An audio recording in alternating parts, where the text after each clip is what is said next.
रुचा, वो स्क्रिप्ट याद कर ले, ठीक है? हर बार की तरह नहीं तो भूल जाएगी कौन एक्टर कौन डायरेक्टर। इस बार मैं नहीं प्रॉम्प्ट करने वाला। और अगर भूली तो मैं कैमरा से छोड़ के चला जा रहा हूँ, मैं को नहीं शूट करना। ठीक है तो मत कर, क्योंकि इसमें वैसे भी कुछ याद करने की जरूरत ही नहीं है, सब कुछ अजय देवगन ही तो है। अच्छा, ऐसे कौन सी मूवी पे रिव्यू बना रही है? अरे, runway 34, director, producer, actor, lead role सब तो अजय देवगन ही है। अभी क्या याद करना है, चलो शुरू करते हैं फिर। अरे वो नया कौन सा मूवी आ रहा है, में देखने चले क्या? मेरे दोस्त ने तो कहा है कि वो मूवी बहुत अरे नहीं, जबरदस्त समय है। और पैसे दोनों ही बर्बाद हो जाएंगे। नहीं, ओटीटी पर ही देखेंगे, फ्री में भी देखना हो जाएगा, सब्सक्रिप्शन का है। अरे ओटीटी पर कहाँ इतना मजा आता है छोटे से स्क्रीन पर, थिएटर में ही मजा आएगा। चलो ना, चलते हैं। करे तो क्या करें? बस आपके इसी कॉन्फ्लिक्ट को सुलझाने के लिए मैं रुचा गांधी लेकर आती हूँ फिल्म रिव्यूज की आंधी आपके अपने चैनल बहुचर्चित के ऊपर। तो चलिए दोस्तों, फटाफट बात करते हैं कहानी की। तो कहानी कुछ ऐसी है कि दो पायलट्स हैं, एक है कैप्टन और एक है को पायलट। इन दोनों में जो कैप्टन है वो काफी सीनियर है, एक्सपीरियंस है, लोगों ने उनकी काफी ज्यादा तारीफें की हैं, उन्होंने कई अच्छी लैंडिंग्स कराई हुई है जबकि खतरा बहुत ज्यादा था। अब ऐसे तारीफ होने वाले पायलट हैं और उनके साथ एक को पायलट है जो कि इनसे बहुत ज़्यादा इम्प्रेस्ड है, और ये दोनों फ्लाई कर रहे हैं एक फ्लाइट को। अब उस फ्लाइट के दौरान एक गड़बड़ी हो जाती है, उन्हें कोचीन में लैंड कराना होता है, लेकिन वहाँ पर बहुत ज़्यादा बारिश होती है। तो इसीलिए वो सोचते हैं कि अब क्या करें, वहाँ पर जाए या ना जाए, वहाँ पर लैंडिंग हो नहीं सकती। विजुअल्स जो मतलब विजन जो होता है, मतलब पायलट को जो दिखता है एयरपोर्ट, वो दिख ही नहीं रहा होता है। तो इसमें को पायलट सजेस्ट करते हैं कि हम लोग बैंगलोर की तरफ टर्न करते हैं, लेकिन जो पायलट साहब कहते हैं कि वहाँ पर हमें अगर गए हम लोग तो हमारे पास ज़्यादा चांसेस नहीं रहेंगे लैंड कराने के, फ्यूल नहीं रहेगा उतना। तो हम लोग त्रिवेंद्रम में ट्राई करते हैं। त्रिवेंद्रम में जाने के बाद भी 2-3 बार जब वो ट्राई कराते हैं तो वो लैंड नहीं करा पाते, लेकिन आखिर में जब एकदम ही फ्यूल खत्म होने वाला होता है तो कोई और रनवे अलर्ट होने के बावजूद भी जो मुख्य पायलट कप्तान है वो रनवे नंबर 34 पर उस फ्लाइट को लैंड करा देते हैं। अब ये पूरी स्टोरी है फर्स्ट हाफ की। अब बात करते हैं सेकंड हाफ की। सेकंड हाफ शुरुआत होते ही जो मुख्य पायलट है, कप्तान है, उन्हें इन्वेस्टिगेशन ऑफिसर्स लेके जाते हैं, और फिर साथ में ही जो को पायलट होते हैं उन्हें भी इन्वेस्टिगेशन ऑफिसर लेके जाते हैं, और इन पर इन्वेस्टिगेशन शुरू हो जाती है कि आपको दिया कोई और था, आप लैंड कहीं और कर गए, उसमें भी एक औरत की जान चली गई, थोड़ा प्लेन और आगे खिसक जाता तो सबके सब चले जाते हैं। आपने इतना रिस्क किस माइंडसेट के चलते उठाया? इसमें एक जन की जान गई है, मतलब गलती पायलट की ही होगी।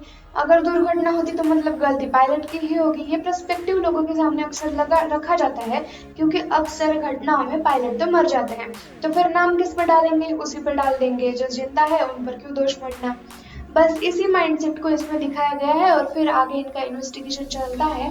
फिर उनका सच में दोष होता है या नहीं होता है, ये आपको कहानी के अंत में एक सस्पेंस के जरिए पता चलता है। फिर उनको सजा होगी या फिर माफी मिल जाएगी, वो आगे फ्लाई कर पाएंगे या नहीं कर पाएंगे, इन सब के लिए आपको ये मूवी देखना जरूरी है। मैं यहाँ पर पूरा स्पॉइलर नहीं देना चाहूंगी। फिर हम लोग बढ़ते हैं आगे एक्टर्स की तरफ। तो जैसे मैंने कहा, लीड रोल में है अजय देवगन स्वयं, और उनकी वो आंखों की सीरियसनेस, गंभीरता, कहानी में भी वो सस्पेंस क्रिएट करके जाती है, जिसकी वजह से मूवी में बहुत ज्यादा मजा आता है। दूसरा यहाँ पर मैं तारीफ करना चाहूंगी अमिताभ बच्चन। उन्होंने भी मतलब अगर आप इनकी नोटिस करें ना, अजय देवगन और अमिताभ बच्चन की जो एक्टिंग का स्टाइल है, तो इनकी आंखें ही कहानी को इस तरीके से बयां कर देती है कि वो आपके दिल को छू जाती है।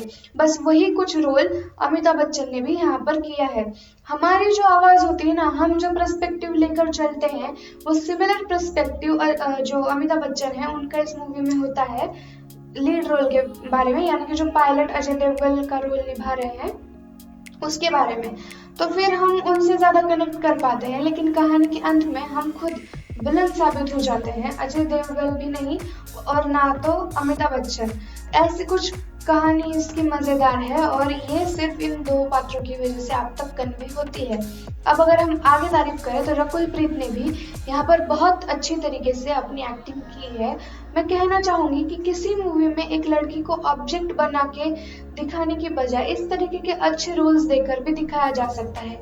यहाँ पर अजय देवगन और रकुल प्रीत के बराबर में कोई लव एंगल नहीं है, बल्कि वो अपने सीनियर्स से इम्प्रेस्ड है और वो उन्हें बचाने की कोशिश कर रही है, लेकिन वो नहीं कर पा रही कहीं ना कहीं।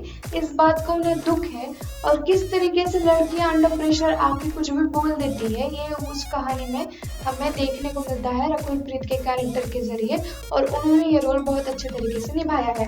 अब आगे बढ़ते हुए हम लोग बात करेंगे डायरेक्शन की। तो अजय देवगन साहब ने डायरेक्शन भी बहुत अच्छे तरीके से किया है, बस प्रोडक्शन में उन्होंने एक गलती ये कर दी कि इस मूवी को रिलीज कर दिया थिएटर्स में। उन्होंने सीधा OTT पर किया होता तो ज्यादा तारीफ मिलती, लेकिन क्योंकि इस तरीके की मूवीज जो जब वो रनवे 34 आई थी तब लोगों का पर्सपेक्टिव हो गया था ना कि एक बिग बजट मूवी, विजुअली बहुत अच्छी जो मूवी होगी उसे हम लोग थिएटर्स में जाकर देखेंगे। रनवे 34 एक ओरिजिनल मतलब रियलिटी बेस्ड कहानी है, तो फिर इस ओरिजिनल कहानी को देखने के लिए कोई थिएटर में क्यों जाएगा जिसकी कहानी ऑलरेडी पब्लिक में पता हो। तो जब लोग चूजी बन रहे थे उस समय में ये कहानी अगर सीधा OTT पे चली जाती तो लोगों के मन में ये पर्सपेक्टिव नहीं बनता कि अरे ये तो एक फ्लॉप मूवी है, इसे थिएटर में कोई देखने नहीं गया, हम देख के क्या ही कर लेंगे, बोर हो जाएंगे।